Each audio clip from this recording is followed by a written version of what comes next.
All right, let's get into one of the trickiest, most misused political ideas of the last century, fascism. We've really dug into the sources here to try and understand it. Yeah, not just what it was supposed to be, but how it actually, operated, how it came about. Exactly, because the word itself gets thrown around so much, it's almost lost its meaning, hasn't it? It really has.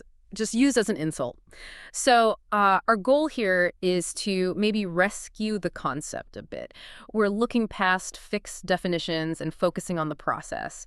How did these movements actually grow and take power? Because honestly, their beliefs were pretty flexible when needed. That's a key point.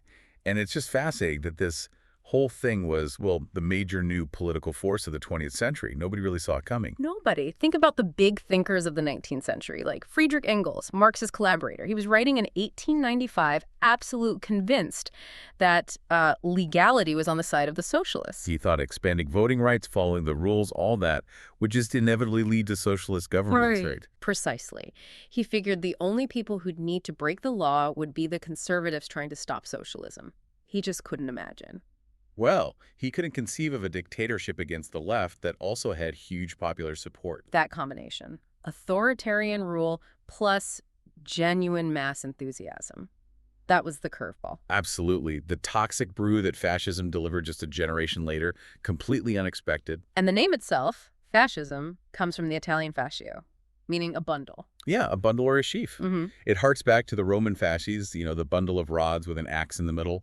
Symbolizing state authority, unity, strength in numbers. But the surprising thing is that symbol wasn't always associated with the right, was it? Not at all. Before World War I, the fasces was actually often used by the left. Marianne, the symbol of the French Republic, sometimes held it. No way. Yeah. And get this.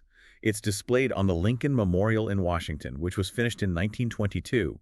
And it was even put on the U.S. quarter starting in 1932. Wow. So the meaning got totally flipped when Mussolini adopted it. It shows how much context matters. Symbols can be co-opted, their meanings change dramatically. Okay, so where did this unique political phenomenon actually spring from? It seems like World War I was a massive catalyst. Oh, absolutely decisive. The Great War was probably the single biggest immediate factor. It didn't invent fascism, let's be clear, but it created this huge opening, culturally, socially, politically. How so?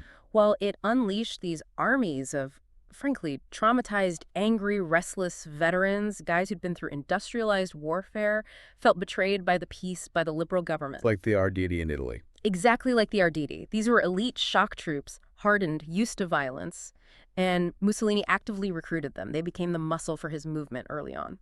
And alongside that military upheaval, there was this intellectual current already flowing, right? Yeah. This sort of deep dissatisfaction with liberalism. Yeah, that's the intellectual soil it grew in. There was this late 19th century revolt against the dominant ideas of the time. Faith in reason, progress, individual rights, harmony. So what were the key themes of this revolt? A lot of it was about the primacy of the group, the race, the nation, the community over the individual. A belief in the virtue, even the beauty of violence and action. A real pessimism about human nature, and utter contempt for compromise and parliamentary dithering. That provided this sort of philosophical justification then. It absolutely did. It framed fascism as this necessary cleansing force for national regeneration. Okay, let's talk about their economic promises, because this seems like a classic case of saying one thing and doing another. Early on, they sounded incredibly anti-capitalist. Oh, very much so. Attacking international finance, railing against bourgeois materialism. Mussolini's 1919 program, his initial one, was surprisingly radical. It included things like women's suffrage, a heavy tax on war profits and capital, even worker participation in industry. Stuff that sounds almost socialist in a way. Some of it did. It was definitely designed to appeal to the masses, to tap into that widespread anger at the establishment, at the perceived corruption and soullessness of capitalism. But what happened when they actually got near power? Did any of that survive? Not really. That's the critical point. Once they started gaining real traction, especially once they were in government, those anti-capitalist threats, they just evaporated. So pure opportunism? Looks like it. They did absolutely nothing serious to challenge private property or big business. But the threats against socialism, against the organized left, those they carried out brutally and thoroughly. So what was their actual critique of capitalism then, if not exploitation?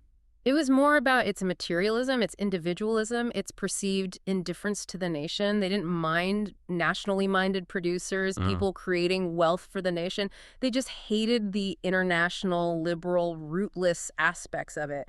And they hated the class conflicts stirred up by socialists. Okay, so economics was flexible. What about core hatreds?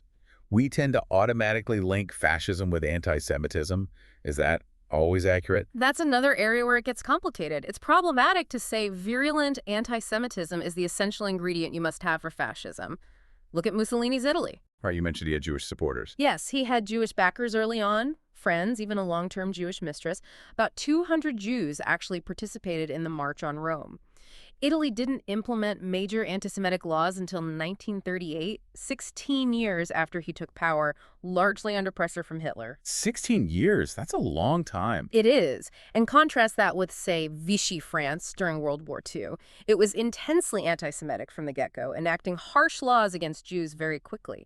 But many historians would classify Vichy as more traditional authoritarian than truly fascist in its structure and dynamics. So fascism could pick its enemies based on the local context. It seems so. It exploited existing prejudices and cultural resentments. The core was this ultra-nationalist, anti-liberal, anti-socialist drive for regeneration. The specific enemy could vary, though obviously anti-Semitism became central and genocidal in the Nazi variant. So it seems fascism really took off as this kind of emergency response. It needed a crisis. Definitely. It thrived when the existing liberal system was faltering badly. World War I, the economic chaos after, and crucially, the fear of Bolshevik revolution, the Red Menace. That created the space. Especially in places like Italy and Germany. Exactly. Countries that came late to unified nationhood, late to mass democracy.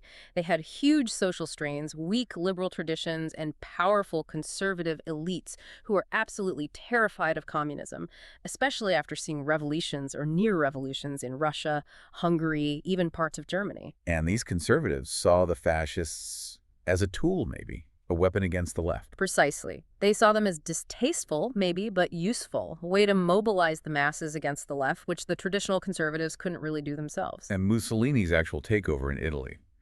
It shows how pragmatic he was, right? He kept changing his tune. He was incredibly adaptable. As his movement grew, he systematically dropped the more radical parts of his early program. By 1922, he ditched republicanism, he was fine with the monarchy, he dropped the anti-clericalism to appease the church. He basically boiled it down to just wanting power. Pretty much. He famously said, "Our program is simple, we want to govern Italy. Full stop." And the famous March on Rome in 1922, that wasn't really a military conquest, was it? Not at all. It was mostly theater, a huge bluff. Thousands of black shirts converged on Rome, but they were poorly armed, disorganized. Mussolini himself waited prudently near the Swiss border, ready to skip the country if it went wrong. So why did it work? Why did the king give in? Because the establishment blinked. King Victor Emmanuel III refused to declare martial law. He feared civil war, bloodshed. Maybe more importantly, he reportedly wasn't sure he could rely on the army to actually fire on the fascists. There were fears of sympathy or fraternization. So the failure wasn't the fascists being strong, but the conservatives being unwilling to risk using force against them. That's the crucial takeaway. The conservatives, the traditional elites, they ultimately chose to hand power to Mussolini rather than risk confronting him, or, worse in their eyes, risk letting the left gain ground. Fascism didn't seize power through revolution, it was invited in. And Hitler learned from this, didn't he? After his own failed coup, the Beer Hall Putsch in 1923. He learned a critical lesson from that fiasco. He realized that trying to overthrow the state by force, like in the putsch, was too risky and likely to fail. So he switched tactics. Completely. He decided to pursue power through, quote-unquote, legal means. Use the democratic system itself, elections, parliament, to gain power, with the ultimate aim of destroying that system from within. And the Great Depression gave him his opening. A massive opening. The economic misery, the political paralysis of the Weimar Republic. Nazi support exploded. They jumped from just 12 seats in the Reichstag in 1928 to 107 in 1930, then became the largest party. But even then, he didn't win an absolute majority. How did he actually become chancellor? Again, it was the conservative elites. President Hindenburg, Franz von Papen, other traditional conservatives, they made a deal. They appointed Hitler chancellor in January 1933. Why? Did they actually like him? Not necessarily. They despised the Weimar Republic, feared the communists even more, and they thought they could control Hitler. They saw him as this, uncouth Austrian ex-corporal, maybe useful for rallying the masses, but ultimately someone they could manipulate and discard. They thought they could put him in a box. Exactly. They thought they were being clever, using his popular movement for their own ends. They handed him the power, believing they were still in charge.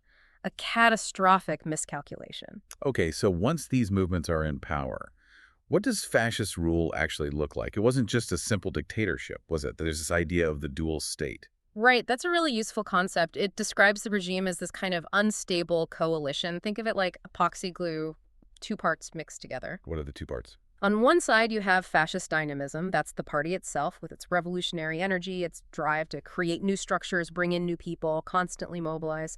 And on the other side, you have conservative order. That's the traditional pillars of the state.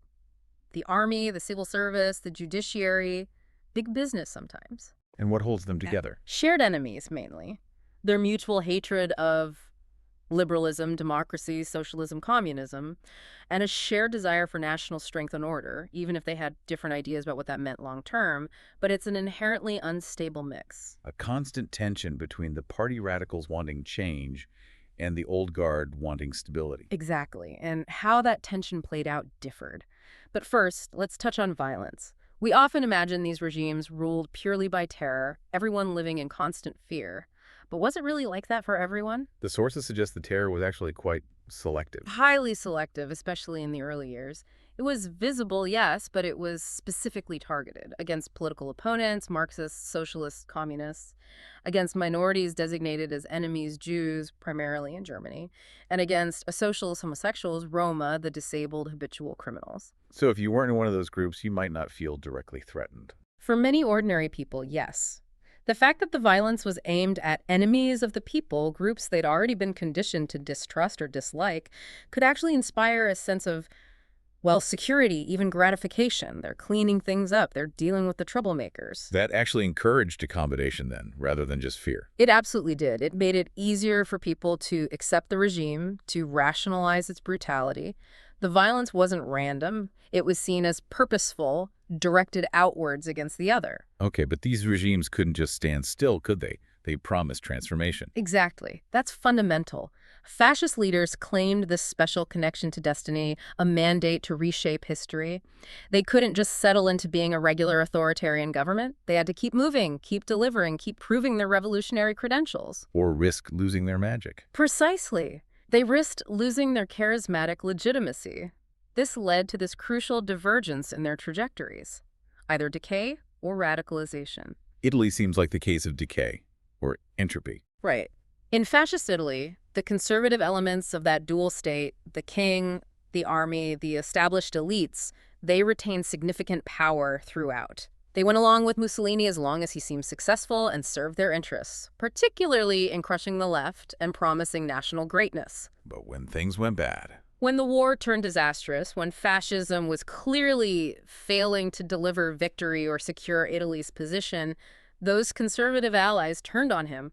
The Fascist Grand Council itself voted him out, and the king had him arrested in July 1943. Italian fascism sort of petered out, absorbed back into a more traditional authoritarian structure, at least until the Germans intervened. Germany, however, went the other way. Full radicalization. Nazi Germany is the prime example, really the only one, that reached that stage of complete radicalization. Hitler was much more skillful, or perhaps ruthless, in managing the dual state. How did he do that? He deliberately fostered competition and rivalry among his subordinates and between party agencies and the traditional state apparatus.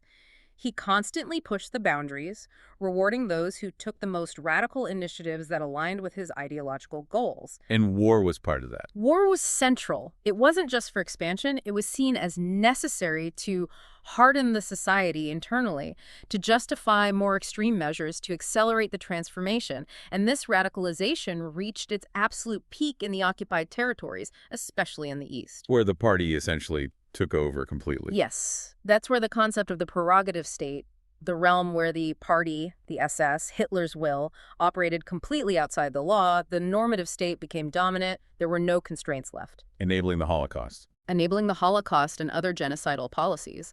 It was the ultimate expression of that radicalizing drive, pursuing ideological purity above all else.